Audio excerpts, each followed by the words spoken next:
Hello everyone, today I will be talking about the centrifuge, a fundamental piece of equipment in many scientific and industrial fields.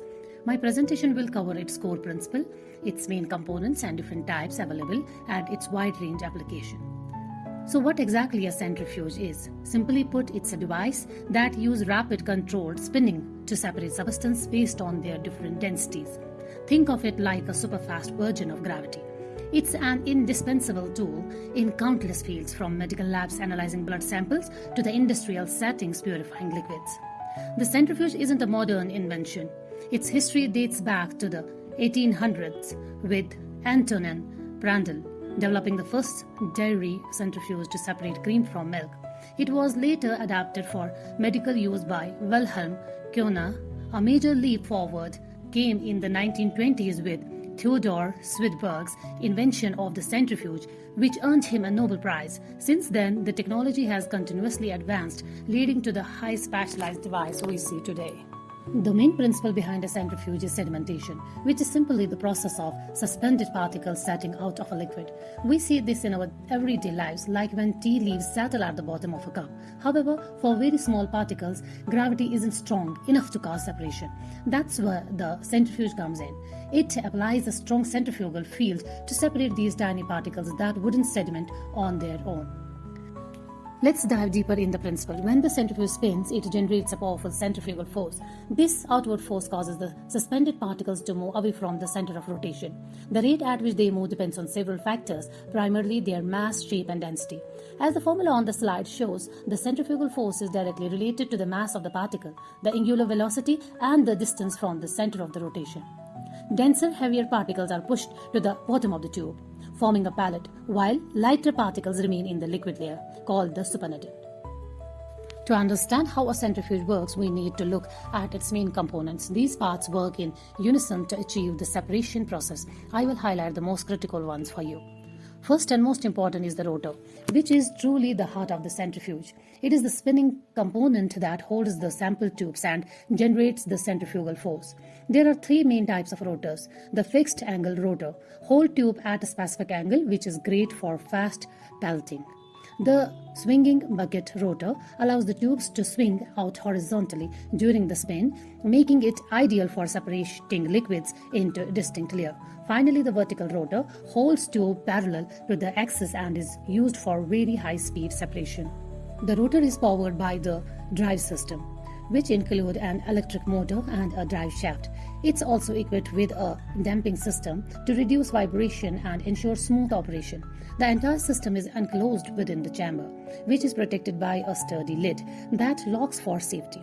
The chamber also serves to contain the sample in case of tube breaks during the high-speed spin. For sensitive biological samples, the refrigerated models maintain a constant cool temperature inside the chamber. Finally, we have the control panel. This is the user interface that allows us to set or monitor the centrifuge operation. We can precisely control the speed, often measured in RPM or RCF. We can set the time for duration of the spin, and on refrigerated models, we can set the temperature. The display provides us with a clear view of all the current settings and status. Now that we understand the principle and parts, let's look at the different techniques that use centrifugation. The choice of technique depends on the type of sample and the desired outcome. First is differential centrifugation. This is a very common technique that involves a series of spins, each at a progressively higher speed. At each step, a new pallet is formed, separating larger, denser particles from the liquid. The liquid or supernatant is then used for the next spin to isolate smaller and smaller components. Next, we have density gradient centrifugation. This technique uses a special liquid medium where the density gradually increases from the top of the tube to the bottom. When you spin the sample, particles will move down through the gradient until they reach a point where their own density is equal to the surrounding liquid. At this point, called the isothermic point, they stop migrating. This is a powerful method for separating particles based on their density, regardless of their size and shape. A related technique is rate zonal centrifugation. Here, separation is based on the speed at which particles sediment through a gradient. The spin is stopped before any particle reaches their isothermic point, so the separation is based on how quickly they move, which is determined by their size and shape. Centrifuges come in many different forms, each designed for a specific purpose. We can categorize them by their speed, size, and whether they are refrigerated. Let's briefly look at some of the most common types. First, the low-speed centrifuge. These are the workhorse for many labs. They operate a low speed, typically up to 6,000 rpm, and are used for simple routine separation like separating blood cells from plasma or sedimenting cells from culture media. Moving up in power, the high-speed centrifuge is essential for separating smaller particles, such as cellular organelles. They operate at much higher speed and almost always have a refrigeration system to protect the samples from heat degeneration. The ultracentrifugation is the most powerful centrifuge. It can generate immense centrifugal force, often with a vacuum system to reduce friction and heat. These are used for extremely precise separations, such as purifying viruses or separating complex macromolecules. Then we have microcentrifuges or microfuges. These are small, compact centrifuges for tiny sample volume, like those in microcentrifuge tubes. They are incredibly useful for quick spin to pellet DNA or RNA after precipitation. Now moving to refrigerated versus non-refrigerated centrifuges. The primary difference here is temperature control.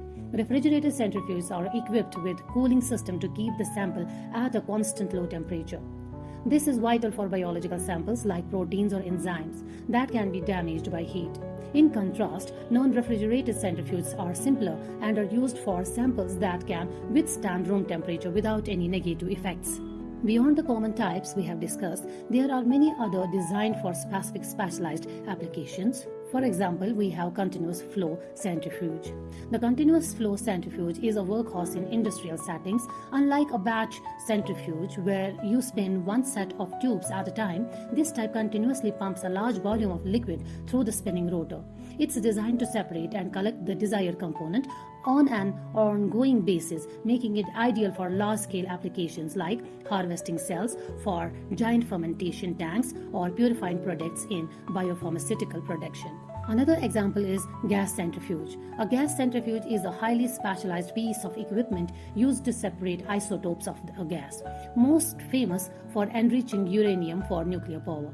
It spins at incredible speed, causing the heavier isotopes to move to the outer wall of the cylinder, while the lighter isotopes remain close to the center.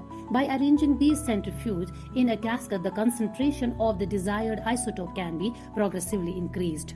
Next example is hematocrit centrifuge. The hematocrit centrifuge is a small specialized device used in hematology labs. It is designed to hold tiny capillary tubes filled with blood. After a quick spin, it separates the red blood cells from the plasma, allowing technicians to easily measure the hematocrit, which is the percentage of red blood cells in the total blood volume. This is a crucial test for diagnosing conditions like anemia. Finally, a vacuum centrifuge, also known as concentrator, combines two principles, centrifugation and vacuum. The vacuum lowers the boiling point of the solvent in your sample, allowing it to evaporate quickly and gently at a low temperature. The centrifugal force ensures the sample stays at the bottom of the tube, preventing it from bumping or splashing out. This is a gentle and efficient way to concentrate sensitive samples like DNA, RNA, or proteins.